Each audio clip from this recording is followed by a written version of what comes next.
Добрый день, дорогие друзья! На прошлой нашей беседе мы подняли вопрос о том, какие деньги идут из фондов.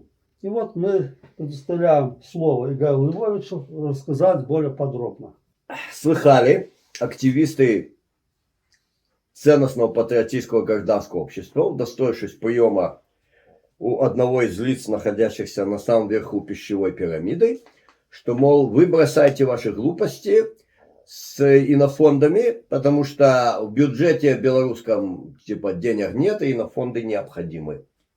Давайте посмотрим, правда ли это. Ну вот данные у меня в 2016 году был такой патриотический сайт Чеснок, 4 Еснок, сегодня он не существует, там интереснейшие материалы публиковались. И мои статьи, в которых я показывал, что страна находится в состоянии демографической катастрофы, а не какой-то позитивной динамики в прошлом десятилетии. И вот там были опубликованы данные расклада объема инвестиций, поступивших от иностранных инвесторов по видам экономической деятельности. Значит, эти самые инофонды ООН, они работают в том, что называется социальная сфера. Это 3 министерства, которые я сказал. И вот тут написано: здравоохранение, социальные услуги. 5,2 миллиона долларов. Много это или мало? В том же 2016 году, в соответствии с открытыми данными, республиканский бюджет Беларуси составлял 163,4 триллиона рублей расходы, 186 триллиона рублей доходы. Налоговые поступления сформировали основную часть доходов бюджета. Но самое главное, ВВП составил 47 и после запятой 72 миллиарда долларов. Короче, сколько это 5,2 миллиона на фоне 48 миллиардов? Это вот такой вот обрывок запятой или фрагмент точки, да. Но понятно, что распределяются они не по всему бюджету. И те, кто на пирамиде выживания заняли свои теплые ниши, благодаря тому, что они получают зарплаты от этих инофондов, либо благодаря тому, что они раскручивают и поддерживают проекты, зарплаты получая из госбюджета. Поэтому очень забавно, значит, звучит, когда что, мол, вот, нет, мы уже деньги на зарплаты от них не берем, только на сами проекты. Чудесно, то есть те, кто были на зарплатах инофондов, они уже получают зарплаты от родного государства. Проекты-то не свергнули, что тут самое главное. А проекты так и запускаются, как спидозвон, что вначале инофонды, посадили на свои гранты, потом на зарплату регулярную пару человек, а потом их сажают на госзарплату уже. А проект-то идет, потому что какие-то бабки продолжают поступать в рамках этого проекта. Поэтому он идет. Ну, как тот, кто, собственно, немножко напоминает игру в казино, да? То есть ты немножко выиграл, ты вложился, ты надеешься отыграться то, что ты выиграл, и ты продолжаешь уже деньги терять, но ты уже из казино не выходишь. Вот, то есть в любом случае это мизер, но благодаря этому мизеру продолжают люди от медианы и выше на пирамиде выживания совсем ничтожное количество людей. Ну, я так оцениваю. От нескольких десятков до пары сотен. Просто иметь хороший гомеостаз в рамках своих зарплат и карьеры. В том же БГУ, где, значит, вот исследования по инклюзии. Какие исследования? Олега Френ скачив на парту машет членом. Или учительница тащит ребенка, который еле передвигается на себе в столовую. А остальных тьютор катает на коляске, да, как бы. И со всем уважением к людям с всевозможными пороками развития, так сказать, да, это не наша фишка.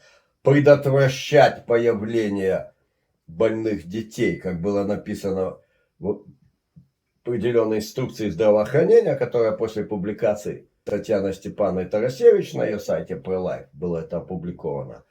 И изъята была инструкция вот эта полностью в своем тексте. И в Национальной библиотеке ее не найдешь. Полностью было все вымарано. А было к ней чудесное приложение, значит, где было сказано: мы не можем предотвратить ну, в вольном пересказе у меня дома записано, мы не можем предотвратить, значит, наследственные генетические заболевания, но мы можем предотвратить появление больных детей. Ну, так. Индойч это звучит красивее, как-то по-русски коряво. Индойч, оно должно звучать чеканно красиво. Предотвратить появление больных детей. Ну, мы не оттуда, мы считаем, что да, ну, должны быть условия нормальные для детей в спецучреждениях, которые создала советская власть, которые, слава богу, несмотря на давление фонда ЮНИСЕФ, у нас в республике не уничтожены. Но по официальным, значит, уже у них 80%. И как бы мы понимаем, что тут имеет место очковтирательство, что ребенка действительно с небольшими физическими дефектами, надо как бы понимать динамику чиновного очковтирательства. Как бы все, так сказать, на пирамиде выживания, и все должны втирать очки и т.д. Мы понимаем, что это не 80% олигофренов попали в нормальное учреждение. Это нет. Это реально там немало детей, которые имеют тот или иной физический дефект и действительно могут нормально учиться. И даже если не совсем нормально учиться, но, по крайней мере, не создают проблемы, да. Но мы прекрасно понимаем, что в спецучреждениях, где уволено искать другую работу масса специалистов, которые там были, надо быть специалистом, это профессия, работать с детьми, которые имеют особенности психофизиологического развития. И они уволены, и количество детей там резко сокращено, мы понимаем, что они пущены в обычные классы, чтобы деструкция там происходила. Вопрос здравоохранения и Всемирной организации, которая английская аббревиатура WHO, из которой вышли Соединенные Штаты. Эта тема безбрежная. Есть много ссылок на мои аналитические ролики на эту тему. Разместите их у себя. Понятно, под моим роликом они будут все. Вот. Но я хочу остановиться специфически на вопросе работы по лекалам в ВОЗ. Я изучил, работая в организации «Открытые сердца», протоколы по родовспоможению Белорусского министерства здравоохранения.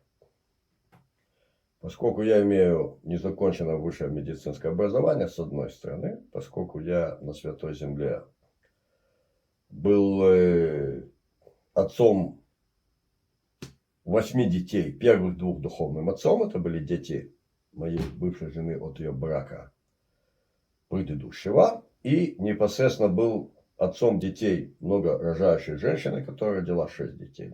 Прежде всего интересно предисловие к этим протоколам, а это документ где-то вот начала, наверное, предыдущего десятилетия. С тех пор только хуже. А там прелюдия такая, еще была масса медиков, которые имели советскую школу. Насчет неприятия абортов в этом плане советская школа после сталинская была слаба, хотя было нормально людей еще сталинской школы, которые понимали всю степень социально-духовного и социально-медицинского вреда, который аборты несут в обществе. Так или иначе, начинается с объяснения того, что такое система МКБ, Международная классификация болезней. Там сказано, что это принцип лечить болезнь, а не больного. Это противоречит этиологическому подходу, но очень удобно для классификации. Ну, еще бы. 1,5 десятилетия назад еще в системе здравоохранения масса людей, которые получили образование в советское время, где четко была установка, в отличие от глобофашистского здравоохранения, что мы лечим больного, а не болезнь. Болезнь понятие абстрактно. Это нарушения в организме, которые вызывают те или иные внешние патогенные факторы в сочетании с теми или иными особенностями данного организма, те или иные направления патогенного развития, которые опять-таки имеют место в данном организме у этого человека. Первым занятием практическим студентом-медиком был тщательный сбор анамнеза. Опрос массы реальных больных, которые лежат в учреждениях здравоохранения для получения картины их жизни. Это собиралось не для галочки, тщательно собиралось, тщательно излагалось, изучалось, сопоставлялось с историями болезни, смотрели, что мы не дослушали, что нам очевидно и для внутренних исследований. То есть это альфа и омега толкового подхода к здравоохранению. Лечим больного, а не болезнь. Поскольку оно, очевидно, еще вызывало сопротивление в нашей белорусской системе здравоохранения, вот в предисловии такое сказано, противоречит этиологическому подходу, то есть подходу, собственно, консеквенции, реальному врачебному подходу к больному, очень удобно для классификации. МКБ-11, как мы все знаем, делает вообще переворот в медицине. Оно объявляет, что не существует никаких половых извращений. Собственно, к этому шло давно, и это не случайно. Вот. И все вопросы сексуальных патологий переведены в сферу сексуального здоровья. Это, то есть здоровье. И тоже, значит, патологический принцип, который декларирует ВОЗ, что, значит, достижение абсолютного здоровья. Задача достигнуть абсолютного здоровья и абсолютного счастья. То есть, если абсолютно здоровый педераст насилует малолетних детей, с их согласия, дав каждому по конфетке, то мы имеем перед нами абсолютную картину здоровья, абсолютную картину счастья и абсолютную картину дитячего счастья тоже, потому что, как утверждают глобофашисты, нельзя лишать детей права на интимный контакт. И вот те страны, которые в рейтингах дитячего счастья, где Беларусь находится на 17-м месте, занимают места перед Беларусью, там именно к такому счастью идут или уже пришли. Надо называть вещи своими именами. Так вот, значит, протоколы родовспоможения. Если вкратце, много на эту тему и запросов было послано, и как бы аналитических записок было составлено, и мог бы я составить, но, как я отмечал в предыдущих роликах, эта жизнезащитная организация полностью деятельность общественно-аналитическую свергнула. Причем, значит, как ни странно, не под давлением чиновья, а именно под давлением, значит, БЧБСНИ, которая была на пике своего могущества весной 2020 года, собственно говоря. Но они были в состоянии угрожать человеку, его семье, устраивать общественную обструкцию и тому подобные вещи. А сейчас уже совершенно наши родные, в очищенной от БЧБесов Беларуси, наша родная прокуратура запретила этой организации рассказывать в школах о той социально-медицинской и социально-духовной деструкции, которая мужеложество несет общество. Значит, при любой патологии беременности, а что такое патология беременности? Беременность – это непростое состояние организма. Все, что где что-то немножко проблемы, прежде всего, решение, которое предлагают эти протоколы, прерывание беременности, секир башка, прерывание беременности, которое надо себе четко представлять. Все, что ломают копии, там, аборты до 11 недели, а давайте сделаем до 8, а давайте там консультации, вот эта мощная шкафтиральская система, предабортная, консультирование, нельзя говорить противоабортная, тоже тогда смертовоз покажет козу, нельзя быть против аборта. Как говорится в инструкции ХУ по абортам, аборт это дело политическое, и мы должны добиваться максимального абортирования. Идеал абортирования на любом сроке, on demand, without apologization. По желанию и без предъявления аргументов. Идеальное состояние. А у нас якобы нет. У нас там до какой-то недели. Но это только аборты on demand. Это только по желанию. По медицинским показаниям панове проводятся аборты до самого конца беременности. И жуткие, вызывающие содрогания у всех, кто с этим связан. А связаны с этим многие тысячи работников гинекологической сферы. И кроме заведующих отделений в больницах, подавляющее большинство работников этой сферы – это женщины. И, собственно, белорусских женщин. И, соответственно, морально-этическое состояние общества, оно соответствующее. Жуткие солевые аборты, когда фактически так называемые искусственные роды, когда уже полностью готовый человек, который, случись преждевременные роды на 7-8 месяце он бы родился живым и жил, и вот, значит, он уже в мертвом виде несчастный, а то еще и в полуживом виде. Ну и не будешь же его откачивать, появляется на свет Божий. Полумертвый, да? Это по медицинским показаниям. Медицинские показания никакие хошь. Какие хошь. Никакие не тяжелые. И написано прерывание беременности. Если настаивает, короче, женщина, если женщина настаивает, тогда есть такие-то пути лечения. То есть, 7 бед, 1 ответ. Прежде всего, прерывание. И это прерывание, подчеркиваю, на любом сроке. Без всякой предабортной консультации. Вообще. И это по медицинским показаниям.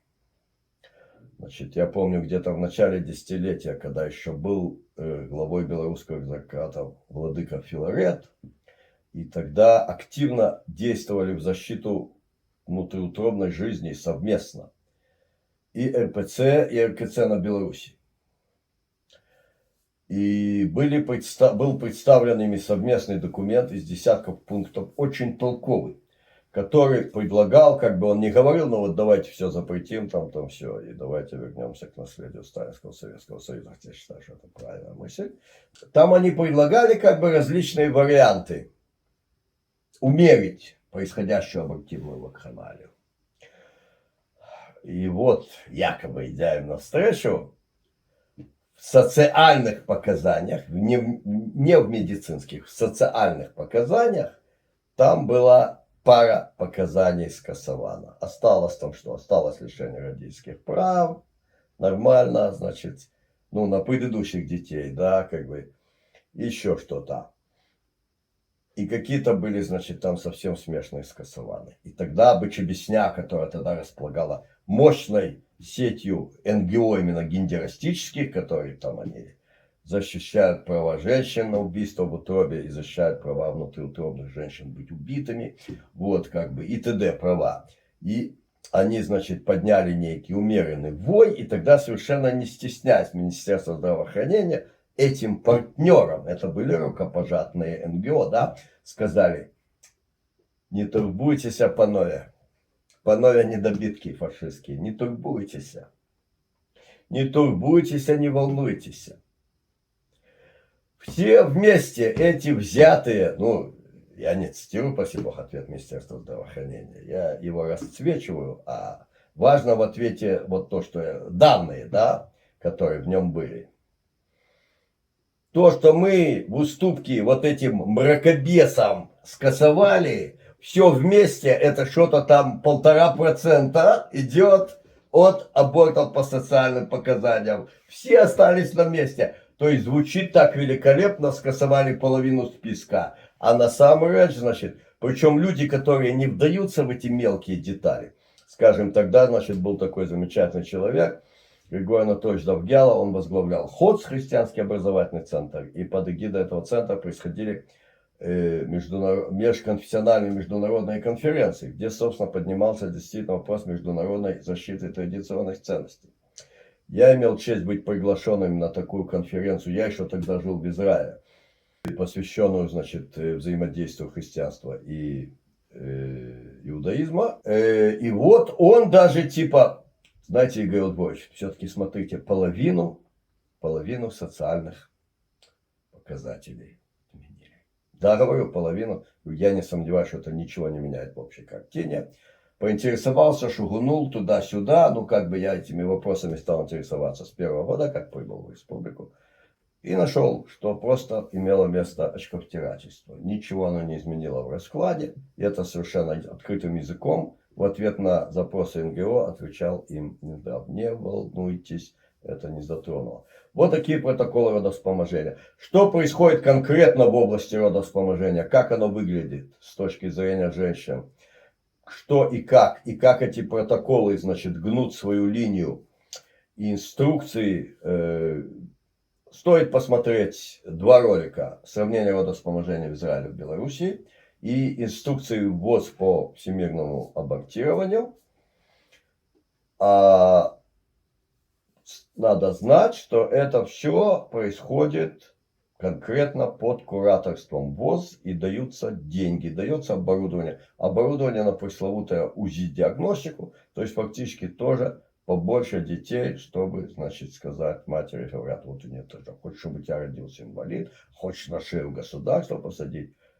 Очень многие женщины не выдерживают этого давления. Не у многих есть средства ехать в РНПЦ «Мать и дитя», где всем чудесно дают родиться. И там выясняется то, что известно совсем немногим, что когда говорят, что УЗИ показало, что расстройство, это только 5%, но мы это уже освещали в серии про демографию. Вот что несут и на фонды ООН Беларуси. Мы еще не сказали про фильм «Выше неба», мы еще не сказали про спидозвон и модулирование сознания, мы еще не рассказали по конференцию про постконтактную и послеконтактную противовенерическую защиту для мужеложцев, которую провел Минздрав уже прямо напередодни событий 2020 года.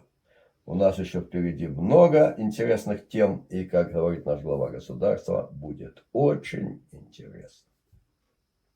Спасибо за интересный доклад. На этом мы заканчиваем передачу.